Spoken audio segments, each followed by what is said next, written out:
Paranormal Dimensions is a regular feature on Mondays on the Paranormal UK radio network. I have to make some apologies for some knocks and bangs you might hear during this show. Unfortunately, my microphone collapsed while we were doing the show, and I spent sort of half the show holding my microphone up. Unfortunately, there were some noises in the process of the microphone collapsing, which I didn't actually realise at the time. So my apologies for any sounds that may appear like booming noises, but unfortunately the show's too good to not put out just because of that. Thank you, and my apologies again.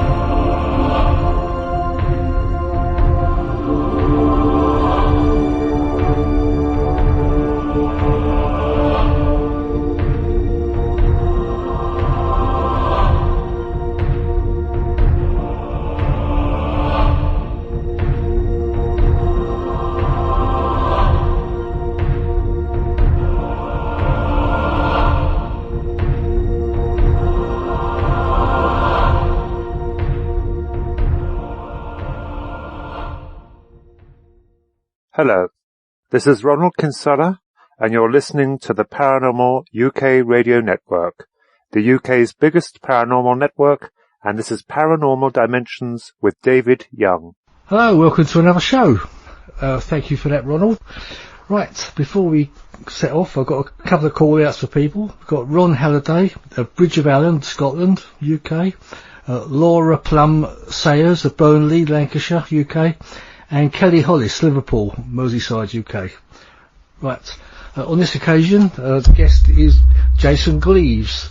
Jason does talks, and he's written a couple of books. His recent book, I think it was published earlier this year, Ufology Umbrella. I'll just read a little review of it here. Following closely on the heels of his first book, Ufology Umbrella is a must-read for anyone interested in the unexplained. Jason's honest approach to the subject matter shines through in everything that he does. A collection of strange life experiences coupled with detailed photographic analysis make this book a must-read. That was from Paul Sinclair, as a friend of Jason's and I's, and he's been a guest on this show. That's just one of the reviews, this book. So I think I'll waste no more time now, but introduce Jason. Hello, Jason. Hi, David. Hello, welcome to the show. Thank you for coming on. What made you give that title to your book, The Ufology Umbrella? No, it was a follow-on, like you said, from the first book, UFO Photo, where I analyse photographs of people worldwide, and they approach me, and I try to give an honest opinion and account of whatever they give me. And the second book, well, the first book anyway, well, like I said, was more of a DIY approach to ufology, where people who were starting out in ufology wanted to really get into the subject itself and didn't know where to start. So really it goes into the depths of showing people how I analyse photographs, and talks about the electromagnetic spectrums and things like that. But the second book was a follow-on from it, really, so it was leading in more deeper, still a DIY approach, but in more depth, talking about the 7 separate categories of close encounters, and trying to put cases to those as well. Yeah, I mean, people may not know what they are, because we've all heard about the third encounters and the fourth encounters, but what are the other ones? I mean, it does tell it in the book, but maybe a few people out there might like to hear your interpretation of them. Yeah, well, do you want me to start at the beginning, or do you want me to... Yeah, you can might as well go through, because there may be some people out there that... are sort of new to ufology. I suppose they might like to hear all of it, if you don't mind. That's the whole point. Yeah, well, there's 7 separate categories, and they were obviously 1, 2 were first introduced by Dr. Hynek. Obviously, with his lead into his books, and also he was introduced to really it discredit the actual sightings and things like that, the UFO phenomenon as such. Yeah, it was before he became a believer himself, wasn't it? That's it. Yeah, he turned coat really and became a believer. But he actually believed in 1 and 2, which was CE1, which is a sighting in which one or more UFOs, so it's an aerial phenomenon, described as sources or such, that type of object, and it's not attributed to a known modern day tech, which is unexplained light, so it's probably the most common sighting of all. CE2, it's UFOs that have been witnessed or seen, but not associated with known or sometimes unknown phenomena that accompanies it. So you're talking in the realms of crop circles, that type of thing. You got terrain or landscape damage, scarred or mutilated animals, livestock, electronic or manual interference or damage. So you know, people have said in the past where they've had encounters and their cars have been tampered with, you know, they've cut out on them, that type of thing.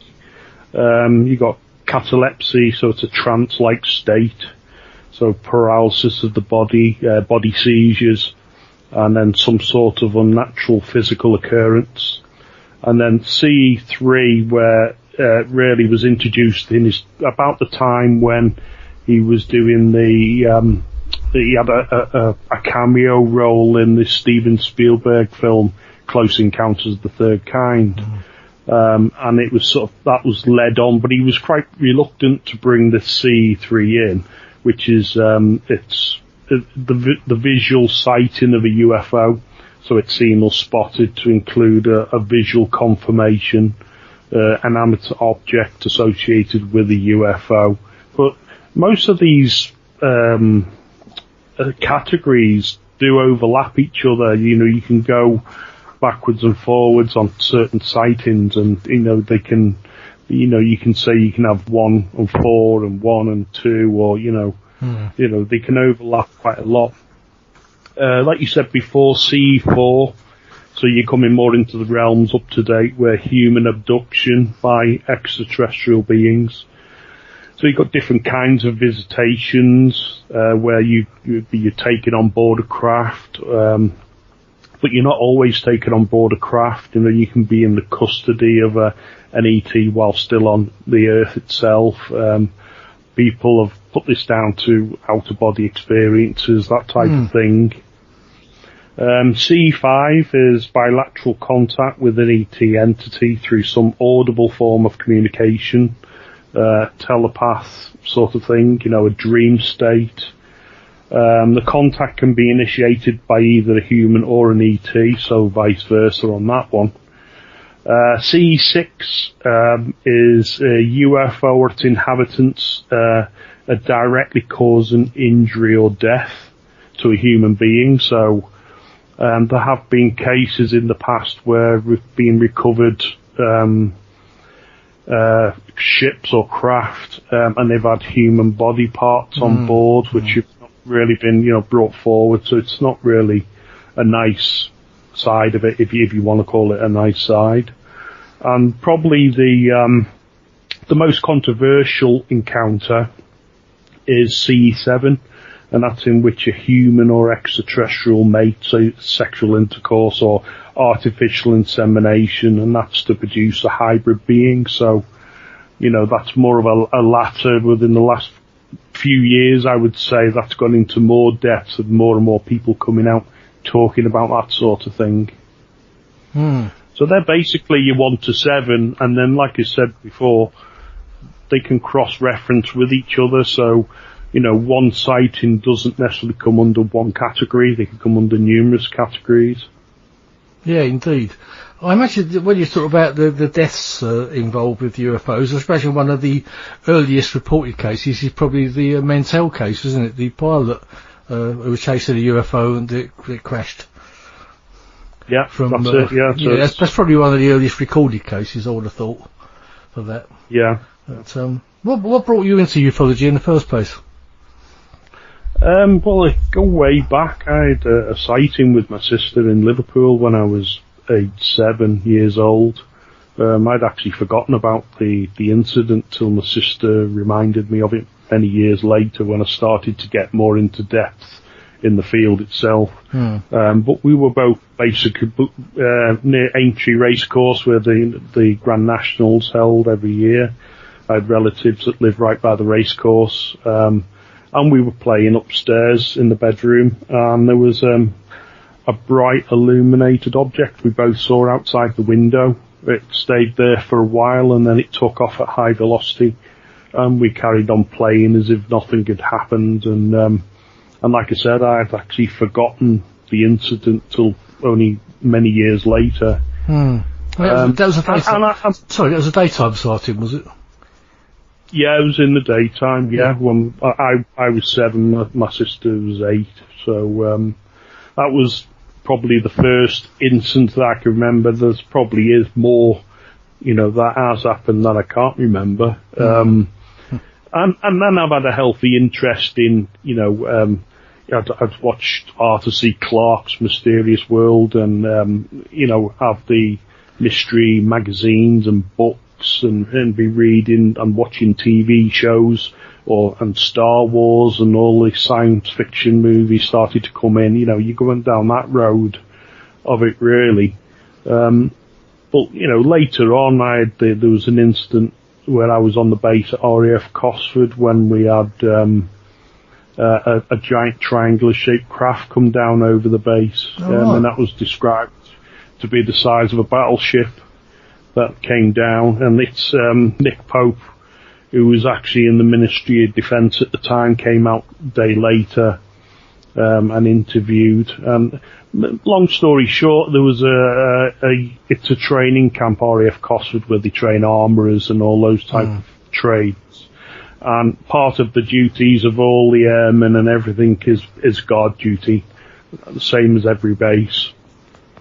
And this was a young lad who was on the Crash Gate 2 on the airfield, which is a gate directly onto the airfield itself. And in the early hours of the morning, a good friend of mine was the orderly corporal in the guard room, and the guard commander and everybody was there. And this young lad was screaming down the radio to get the guard commander out to the airbase because something huge was over the airfield. Which they did, obviously. The guard commander and the RAF police and personnel all got in their Sherpa and Land Rovers and went out to the airfield. And as they got there, they all saw this huge craft.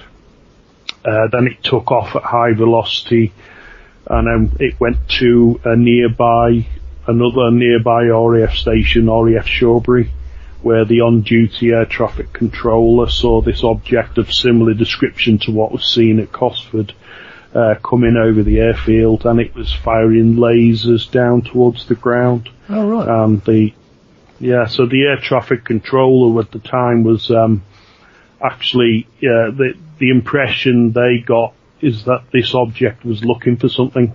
But on the same night throughout the UK, this object, or an object of similar description, was seen throughout the UK, and it was seen by on-duty policemen and other members of the public. Well, was that actually written up officially, or was it sort of covered up, more or less? Yeah, it was partly covered up as such, but it wasn't more the fact it was covered up, it just wasn't really recognised as a story that was put out. Nick Pope talks about it an awful lot, and he did actually write a good piece in my first for me because he was involved the day after, and we went over everything together and sort of regurgitated the information to go in the book. But he talks about it. There's a lot of official documents out there. So yeah, it's on there. You can actually look up on YouTube. There's plenty of videos about it and things like that. No, I just wonder if there was an official sort of Air Force paperwork put out. Yeah, like the Holt memorandum type of thing that would have been, although that was never meant to come out, but anything like that. Yeah.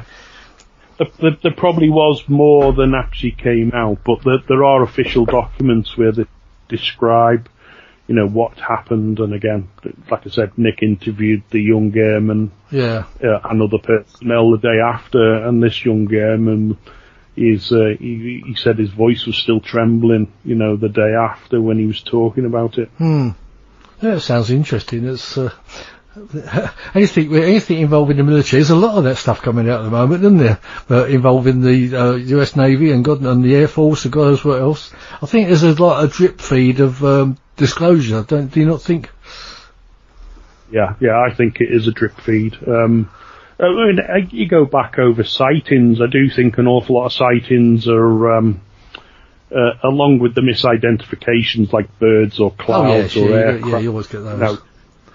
But there are also secret covert craft that are actually, accidentally photographed or whatever. But I've always said this is the perfect cover story for the military because they don't have to deny anything then. So yeah, sure. I mean, obviously our secret craft that could be flying around could be using alien technology anyway, couldn't they? From a lot back engineering technology.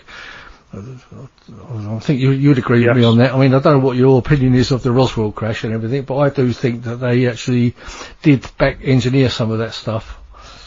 Yeah, of course they wouldn't hang on to stuff like that and not do something with it to their advantage. Yeah. I know you do a lot of investigations into photographs, don't you? Studying them to see if they're real or faked or whatever. Can you tell us much about that? Yeah. I know it's not much you can tell us real on the radio, I suppose, is there? Without actually showing the pictures. Not really, but everything I do is up front and on my Facebook page, UF Only. So yeah, I will put some links to all that sort of stuff on the page, on the Paranormal Dimensions page when this show goes out in about a week's time. Yeah. But if people contact me from all over the world with images of craft and what people have seen, multiple witnesses and things like that, and as also of ET beings as well. So it's interesting for me because I'm still trying to find out a lot of things I need to know myself. Yeah, sure. And really, with the page, this was just part of the journey, and I got into analysing photographs, and it just got bigger and bigger, and I do it for free. I don't charge anybody for doing it. I analyse it because I see everybody should be on the same playing level. Yeah. We're all learning. Aren't we? We're all learning from each other, basically. Yeah. Yes, that's the way it should be. Yeah, not making money out of each other. I mean, I know you. I mean, when you obviously when you write a book, you should be rewarded for it because you're writing a book, putting it together, and putting it out there for sale. And it does cost you money to actually write a book. People don't realise that. Your investigations and your travelling around and everything else, you can spend an awful lot more than what you ever get back. You do that, and I've started doing a lot of documentaries now, so I've started putting those. I've got a YouTube channel as well, where I've actually put forward a lot of documentaries. I've not long finished one on Tony Toppin, did a good one of him. Gone through his entire life and how he came into ufology. I'd like to get Tony on the show actually one day. Yeah, he's a great guy. I've just been helping him with his new book. He'll have a new book out soon. So I've been helping him with his images and things for his book. I've done a documentary on Peter Maxwell Slattery, who's part of the SETI Australia, and it is also part of James Gilliland at the SETI Ranch near Mount Adams. And I've done a documentary on him which goes into his sightings, and I probably class him up there as probably in the top 1% of experiences in the world, I would say. How do you, the Bob Lazar thing, what's your opinion of that? I mean, I always ask that question on most of these shows, trying to get, because I used to be a firm believer in the Bob Lazar story, but over the last year or so, or a couple of years, I'm more sitting on the fence now. I don't know whether to believe him or not. Yeah, that's the thing. I think with saying people, whether they believe a story or a case or, a UFO case, or anything related, just like Bob Lazar, you've got to get in there and roll your sleeves up and do your own investigation into it. You know, you've got to come up with your own conclusions, and I say that with all my stuff, all my research and my image analysis and everything. Don't always believe what I do. I've done it for myself and I put it out there for everybody else to see. But, you know, roll your sleeves up and get in there. But in relation to the Bob Lazar, I'm like yourself. I followed Bob's story from the beginning. Yeah, about 20 years ago. That's it, yeah. You know, it's been going on a long time. He doesn't need the money as such, I would have thought. You know, he's an intelligent guy. He did work in Area 51 and he was, you know, he came out and spoke about it, whether you believe that or not, you know. One day it will come out in the wash. It'll, you know, everything will be there for everyone to see. So that's probably the day we will find out. Yeah, the thing is, you do see evidence to support him, and then then the next day you'll see it say, "Oh, well, that's a load of lies because I can prove it's not true," you know, all that sort of stuff. So, I don't know. That's why I'm on the fence with it all now. Although it's a very interesting story, and I still want to believe that it was true what he was saying. But there you go. Like you say, it's one of those things we'll have to wait and see. Yeah. It's a bit like crop circles, isn't it? I mean, you mentioned crop circles earlier. Now, I used to believe a lot of those were probably real. I'm beginning to think a lot of them, or probably most of them, are fake now. Don't know what your feeling is on that. Well, again, it's getting down there. I go down to Wiltshire whenever I get a chance to, where the crop circles mainly appear they appear all over the world, but in our country, generally in Wiltshire. They're great people down there, you know, Steve Wills, and you know, you've got other people that really investigate these things, and a good friend of mine there, Robert Hulse, who goes down and he, you know, is going into real depth about it. So when you go in and look at the real so-called crop circles, you know, where the stalks have been bent at the knuckles or the nose. Yeah, it's all pretty convincing stuff, I know, I agree with you. But I've heard other stories, though, that you got like MI5 and that, doing fake ones, and, you know, to throw everyone off the path. But well, I can believe that too, but also, you know, you've got to look at some of the real complex, detailed images that are actually produced. You know, some of them they are amazing, aren't they, when you see them from the aerial views. I mean, if you go down to the pub down there, is it the barn, the pub, they've got all the images of crop circles that have been taken from the air, you know, some great views. Yeah, absolutely. I mean, to be honest, so when you think about all the ones that are done all over the world, you've got to have quite a group of experts in each country, haven't you, to actually keep producing them. So, you know, could each country make a set of experts like that? I don't know. It always fascinates me. It always fascinates me that they occur overnight as well, and nobody knows. You know, nobody sees loads of lights and things, because you need a lot of light to produce them, I would have thought. But, you know, but again, that's one of the things I'm sort of a little bit on the fence with most of them. I do still think that some of them are real, but it's another thing that it just keeps us guessing, doesn't it? Yeah, it does, you know, but, you know, like you said before, you said, how did they sort of come up with the name for the ufology umbrella? I mean, that's really the way I see ufology. It's, you know, treat the umbrella as the word ufology, and it cascades off into multiple different categories, like we've just said, sightings, craft, abductions, crops, you know, it goes on and on and on. And a lot of people fall into certain categories and stick with that certain category and become quite experienced in it, you know, and then other people will cover the vast field of it. And, you know, that's what makes it interesting to people as a subject, I think. Yeah, definitely. You go around doing talks and things. I think you told me you've got a MAPIS talk coming up shortly. Yeah, no, this is my first stand-up talk as such. Oh, right. Okay. They've invited me. I've actually done a Skype talk via the States, via the SETI Ranch for James Gilliland, which was about 2 years ago. But this is my actual first stand-up, so I'm just going to basically talk about how I analyse photographs and show people certain cases that I've actually looked into and proved to be misidentifications as such.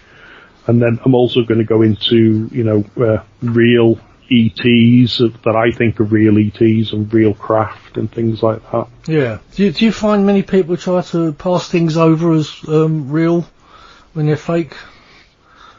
Not really. There are. If you go online, you can see people that are either trying to make money out of it, or they'll insist because they're trying to grab onto something that it basically isn't what they think it is. I mean, there was one incident that Philip Mantle approached me with this case. I actually put it in the first book, and it was a Brazilian airline pilot who was actually on holiday and vacation in Wiltshire in England, and he'd actually taken 2 separate photographs while he was there. When he looked back at the photographs, he could see 2 disc-shaped objects on it, and when you look at the original photograph, which I've got there, I'm going to show this in my talk as well, they do look like UFOs, your typical disc-shaped craft.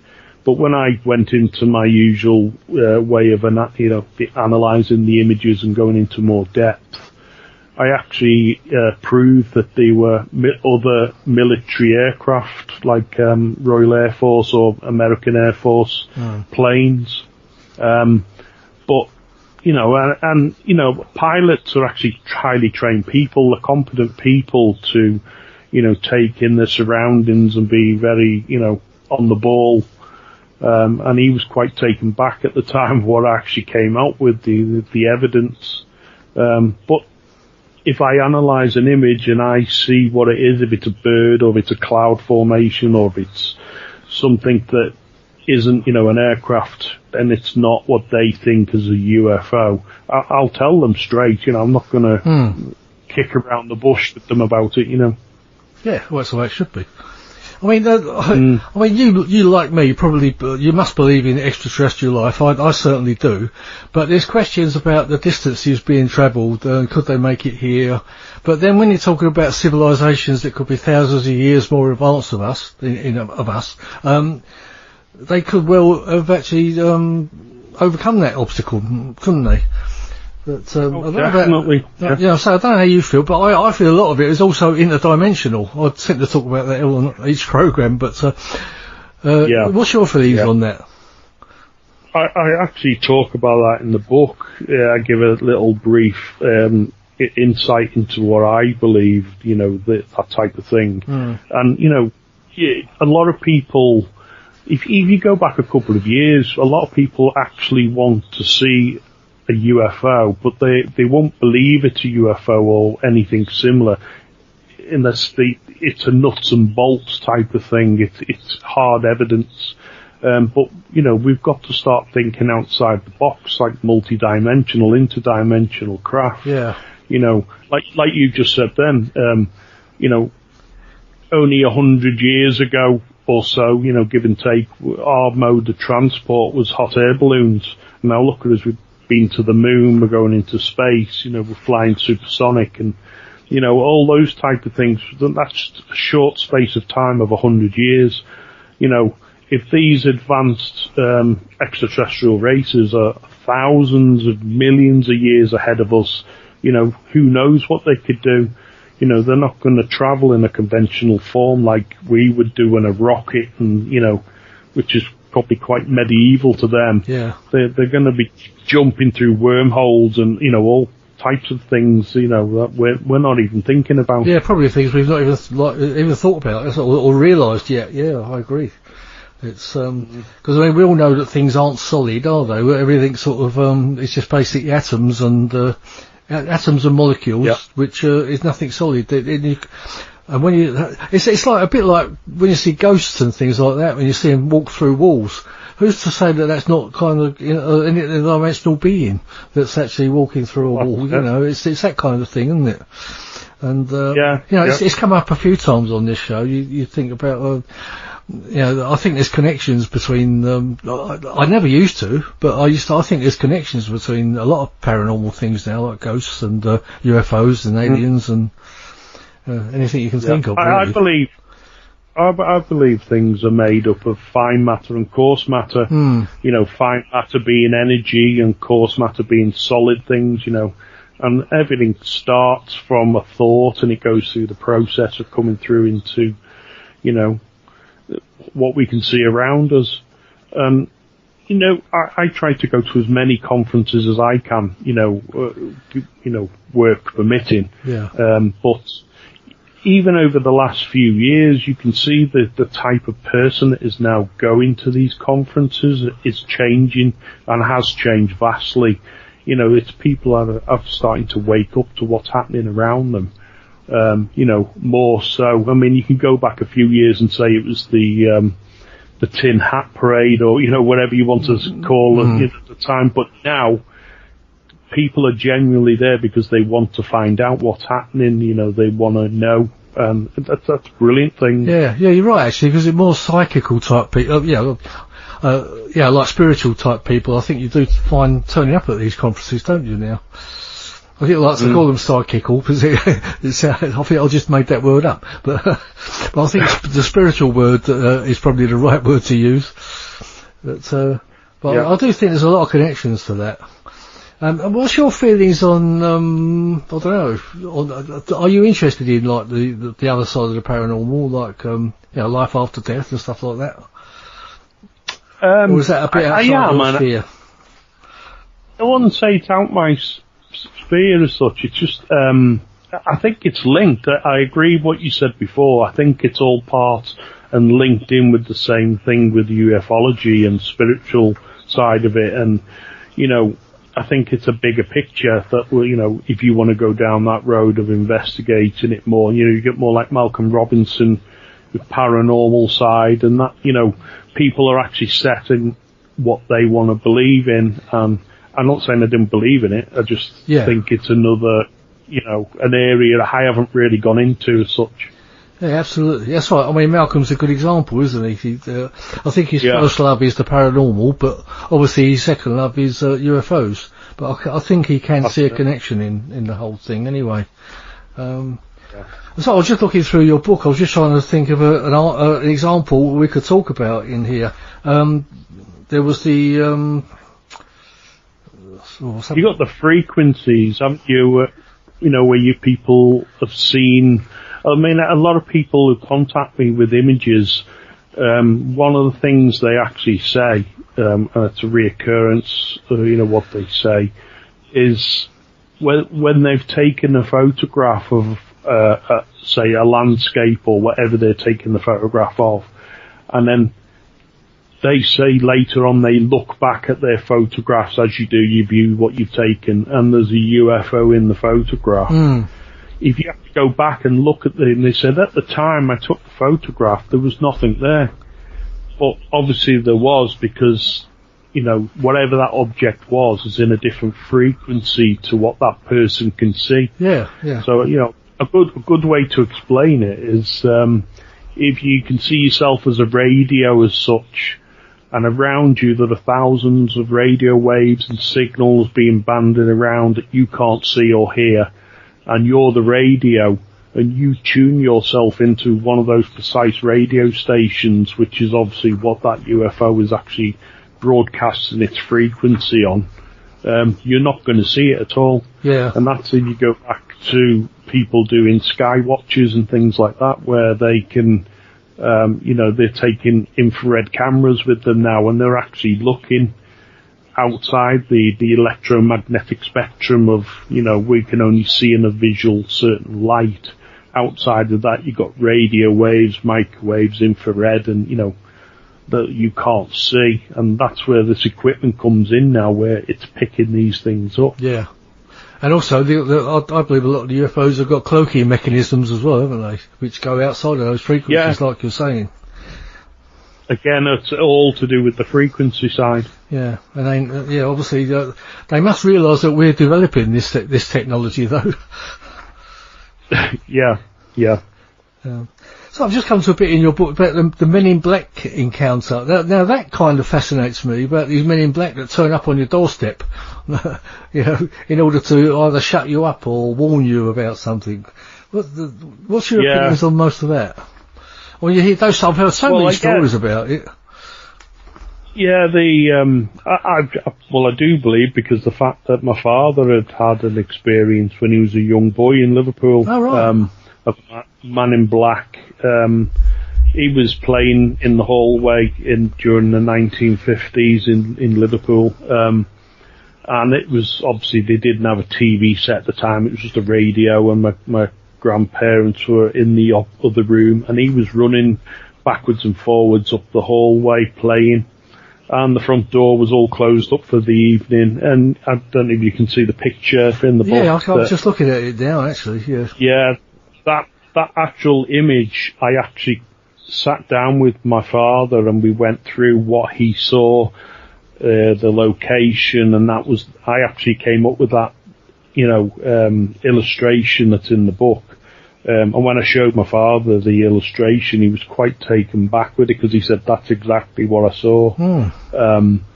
And he said he was playing in the hallway quite happily, and this tall, dark figure just basically manifested itself through the front door. It passed straight through. Now again, that could be borderline onto the ghost side. We were talking before, the paranormal. And this dark figure with a trilby hat and dark suit on beckoned him to follow him up the stairs, which of course he didn't, and he did an about turn, ran back into the living room where he went to see my grandparents, and they just poo-pooed the whole thing. And but he only told me about this when I started to get into ufology. It was just one story he came out with. And was he aware of Men in Black stories before that, or?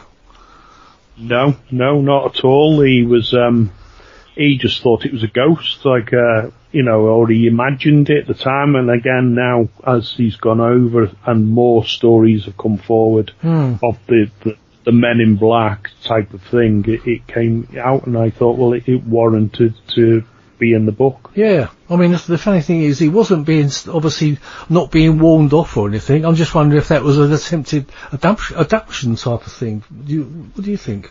Possibly, yeah, possibly, because he didn't talk about any other sightings as such then, but, he's ex-military himself, and he doesn't talk about things like that, so for him to come out and tell me was quite a big thing at the time. Yeah, so it always fascinates me, because I think I've got a book by Nick. Oh God, I forgot his surname. Redfern. Nick Redfern, that's right. He's written a couple of books about Men in Black, and I've seen him speaking a couple of times about them, and he always gives a fascinating story about it.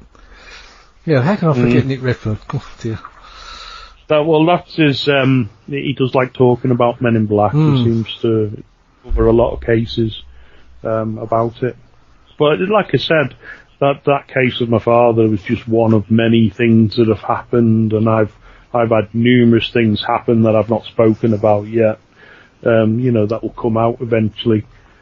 Stuff that happened when I worked on a nuclear base.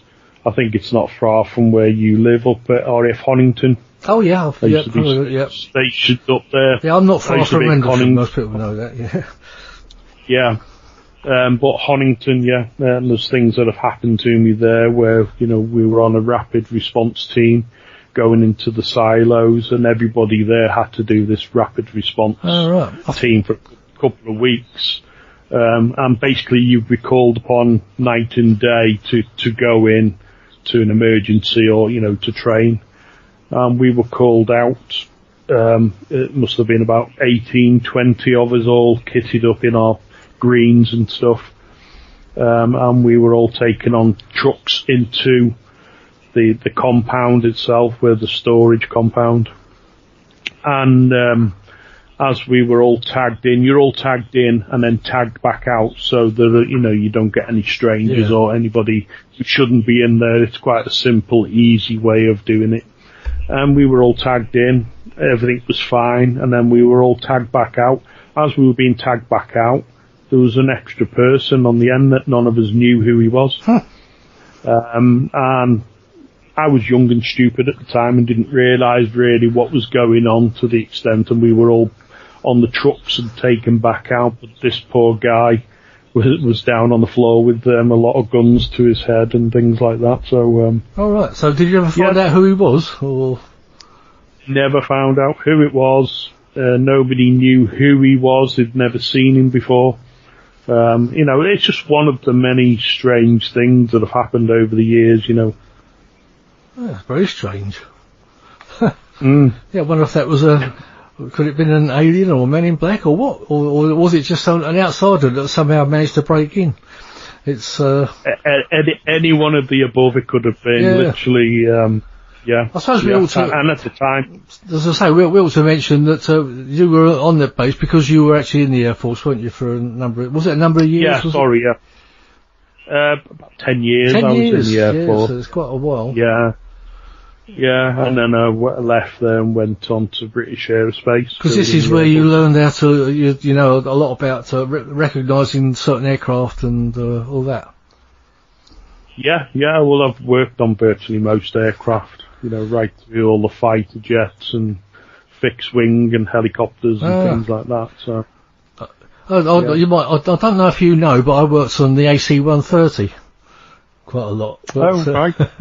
But I used to go to America quite a bit. I mean, I've mentioned this on the show before. I think a few people know about it already. But that was one, because it was in the Gulf Wars and everything, and that was one, at the time, it was they called it the most deadly plane on the planet. I don't think it is now, but at the time, it used to terrify the like Saddam Hussein and everything like that. Yeah. When they used to threaten I was involved in Desert Storm. Was you? In the early 90s, the first time round, I should say. Right. Yeah. What, in action or sort of on a technical basis? Yeah, on a technical, I was sent out there to Dhahran, Saudi.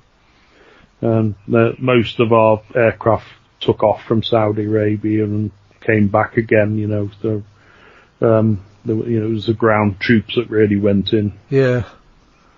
I don't know if you ever saw the AC-130s over there in action, but lovely aircraft. Yeah, it was. I know when I was working on, I worked so it wasn't anything to do with operational stuff, but there was always three. They always had to have three in the air, 24 hours a day. So. Oh right. And there was only ever 20. Well, in case diverted, for anything or. Yeah, there was only ever 20 of them. Well, yeah. But I've been quite lucky. Like I said, I've got to work on most aircraft, and then probably the best, if you have to put down to favourites, I've worked on the Red Arrows and I've worked on the Battle of Britain Memorial Flight at Coningsby. Yeah. So I was on the Lancaster bombers and the Spitfires and the Hurricane and everything. Yeah, so I've been quite lucky, really. Oh, I was just looking at a thing about the radar in Cyprus. What was all that about? Oh, the Troodos Mountains, yeah. Yeah, that was, there's a couple of military stories in the book. Not one to give too much out about it, but it was the Royal Marines, and they were on exercise in 1971 in Cyprus. And there must have been about 1,400 men on this exercise, and it was a nighttime exercise. Basically, they saw this huge, elongated, illuminated craft or object with two smaller objects within it. And apparently it was taken, quite a few of the troops took photographs of it. And in the book, I've got about three photographs which are actually left. They're the only photographs left available. All the other photographs that the other troops took of this object were confiscated. off all of them, because apparently quite a few people took photographs of it. Yeah, I'm looking at them now. Obviously, we can't see them on the radio, but No. I'd highly recommend getting your book anyway, Jason, because it's to anyone out there, because it's got some very interesting stuff in it. You know, I'll certainly be putting the cover on the page. Oh, microphone. Yeah. And sorry, my microphone's just collapsed. Carry on. Yeah, so it's just one of the many accounts really that I wanted to put in the book. And a good friend of mine, Win Keach, he actually wrote a piece. Oh, Win, yeah, I bet him a couple of times, yeah. Nice chat. He was involved. He's ex-Air Force pilot, so he's a good friend of mine. So there's a lot of background information there. People want to see it. It's there, but it's actually not just the site in itself, but it's the aftermath. So it's the research into it and things like that. Yeah, I know Win does a lot of. I think he does a lot in the crop circle area as well, doesn't he? He does, yeah. He's been down, filmed quite a lot of things down there, and he does help me out from time to time as well when I have certain aircraft that I need to identify that I'm not 100% sure about. I can always rely on Win to have a good look for me as well, and we can get to the bottom of whatever that, or identification of that craft or aircraft. Right. Sorry you can hear me scraping around. My clamp on my microphone's just collapsed. I think I've got it. That's it. Just decided to pack up on me. Right, I think I'm alright now. But, yeah, I mean, as I say, it's a highly recommended book. And it's called the UFO, the Ufology Umbrella. Close Encounters Are Not Enough by Jason Gleaves. And it was published earlier this year, was it, Jason? You brought it out? It was through Philip Mantle. You can get it on Amazon with the other book as well, the UFO Photo, but they're also published through Philip Mantle's company, Flying Disc Press. Yeah. Yeah. Yeah, I've had a few of his guests. Funny enough, last week's guest was one of the Pascagoula witnesses again. Oh, Calvin. Yeah. Calvin? No, I had Calvin on a couple of weeks before that. Then I had Kathleen on, and last week I had Stephanos on, and it's been funny. I've been doing a lot of plugging for Philip's books lately. I don't know what's going on, but just the way I think it's just the way it's worked out, you know. Yeah, where it's fallen. But another good case in the book is the Manchester Airport encounter as well. And I actually remember this case because Manchester Airport's not too far from where I live. And it was during 1995, and this was actually put over the papers and everything. And it was a pilot of British Airways Boeing 737. And it was on approach at 13,000 feet, from Milan into Manchester over the Pennines, and he was basically buzzed by a dart-shaped object right down the side of the fuselage. But the good thing about this case, it was covered by an awful lot. It's got the breakdown of what was said to the air traffic controller via the pilots, things like that. And then also I've managed to get there through good help through Philip as well, who had all the information. Yeah. It was the air miss reports are in there, which were followed up. The Ministry of Defence reports, they're in there. And even the reports done by British Airways, they're in there too. Yeah. Well, I know Philip's one of our foremost researchers, isn't he, in this country? Yeah, he is, yeah. Probably one of the most highly respected, I would have thought, as well. Are you going to be coming to the Outer Limits conference next September? Yeah, I'm aiming to get up there, and which is in Hull. Yeah, it's back in Hull, this one, isn't it? The last one was Pontefract, wasn't it? Yeah, it's quite a nice town, Pontefract, I must admit. Yeah, I enjoyed that conference. It's just a shame Calvin. PAUK it was actually get over. very disappointing. It was a bit, I mean, his health came first. That's the thing. It's just one of those things, isn't it? But that's it. Yeah. I understand Stephanos is coming back over again as well. He was telling me.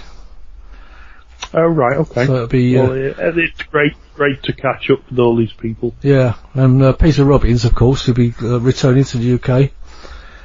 Yeah, I'm good friends with Peter. Known him for years, not just through the Rendlesham side of things, because he's interested in history and things like that. Sure, so, yeah, he's got a new DVD just coming out, isn't he? He's been doing a Forrestal investigation about the Majestic 12. Yeah. What's your feelings on the Majestic 12? Well, we got about 10 minutes, I think. Do you think a lot of that was genuine, or some of it was faked? It's a difficult one because it's another area within ufology that it's difficult to prove. You've got certain people that will go in and investigate it in more depth. I mean, the theory behind a Majestic 12 as such is possible. The fact that there are going to be a small number of highbrow people that are going to be over this subject or keeping it from the public, which they have for a long time. I did bring it up slightly in the documentary I did a while ago where I skirted over, can't remember what it was called now, with which documentary, whether it was in Tony Toppins, I'm not sure. But yeah, I believe that there are, whether it is called a Majestic 12 or not, whether it's above that, Well, they may have all started out like that, but I would have think if there was a Majestic 12 then, there probably still is an equivalent now. And I think that's where a lot of the UFO reports go. You forget all your Project Blue books and all that. It all used to sideways. It went sideways from that, didn't it? They only sort of, that was like a public exercise really to keep the public quiet. But all up front, yeah.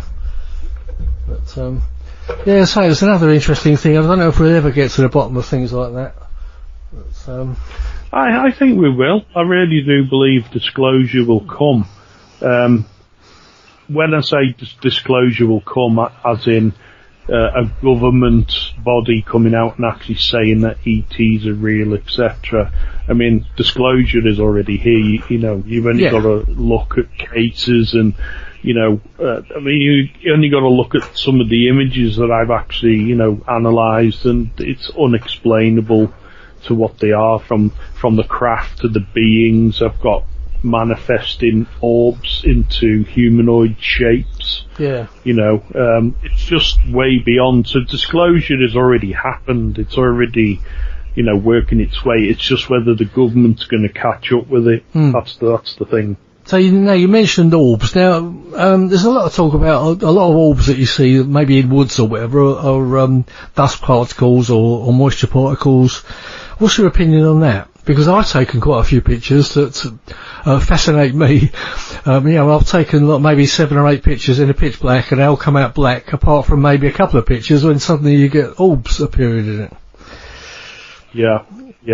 Again, that's down to the camera equipment that you've got. You've moved on from the old 35mm old style film to digital media now. But the camera and the equipment have changed that can capture this sort of thing, like we were saying before. I believe in the orb side.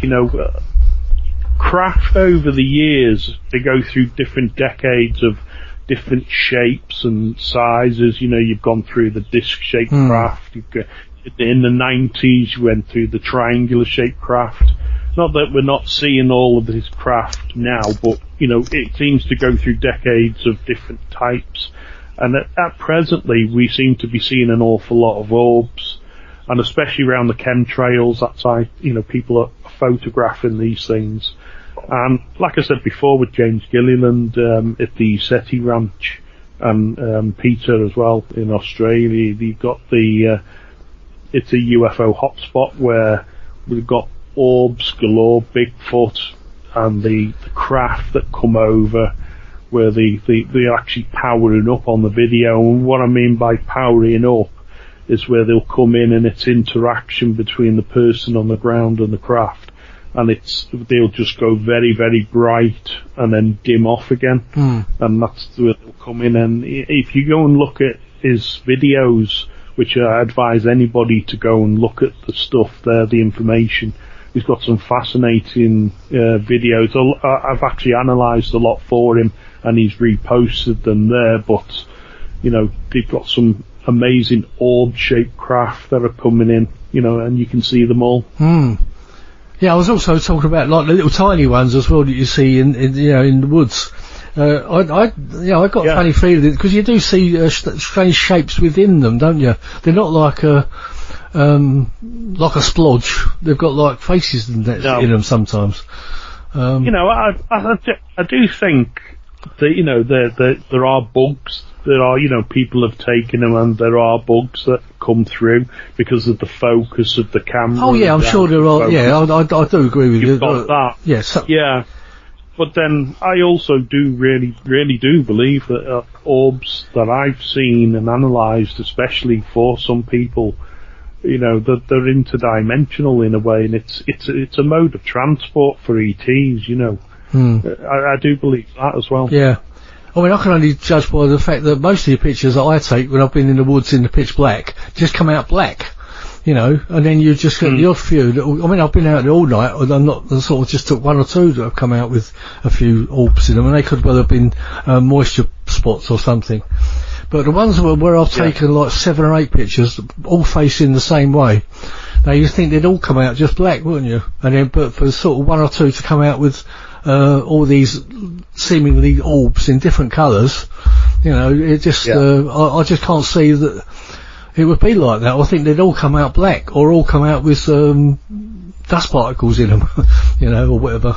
Yeah, and it's the same basically anywhere in the world. I'm going to show some of the photographs of the orbs which have manifested themselves into beings. One is, and you can actually see the face of a lion on one of them, which is characteristic to the ET race from the Sirius star system, where and you go back to ancient Egypt, where the Egyptians worshipped the feline form, so it all connects up in some way. And then there's another separate one again where somebody else has taken multiple orbs that have manifested into this. It's a humanoid shaped body, and they're all fascinating to see. Oh, absolutely. Well, that's been brilliant, Jason. Sorry about my mic collapsing halfway through. I mean, I'm holding it up by my head. It's one of these things. Good job we're live on screen, but there you go. Anyway, thanks for coming on, Jason. What I'll do, I'll put your books on the Paranormal Dimensions page and links, and if anyone wants to get in touch with you, what was your email address again, or contact details? If anybody needs any help with analysing of images of whatever, or just need some information, they can contact me through the page on UF Only. It's on Facebook and Twitter and things like that. You can also get either the books, the UFO Photo, the first book, or the second book, the Ufology Umbrella. It's available on Amazon or through Philip Mantle's Flying Disc Press. Yeah. So, as I say, I'll put links up for those on as well when it goes out. It'll go out next week anyway. But that's been brilliant, Jason. Thank you. Thank you very much for coming on and sparing us your time, and hope to see you again shortly. Yeah, I hope to see you again shortly. Yeah. Well, at least next September anyway, if not before. But, certainly will do. Yeah. But I'm enjoying your book here. I've actually now sort of got it in front of me and turning it over. So it's quite a fascinating book. But anyway, well, I'll say good night to you, Jason, and thanks for coming on. And everyone out there, thanks for listening. Yeah, thank you again, and like I said, it's been a pleasure. Yep, and it always is. Thank you very much. Right, thanks for listening, everyone. You've been listening to Paranormal Dimensions. I'm David Young, and this is the Paranormal UK Radio Network. Please tune in again next week. Paranormal Dimensions is as bright and powerful as our celestial star, the sun. And although it's expending thousands of pounds of energy every minute of the day, have no fear. There's plenty left.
Paranormal Dimensions is a regular feature on Mondays on the Paranormal UK Radio Network.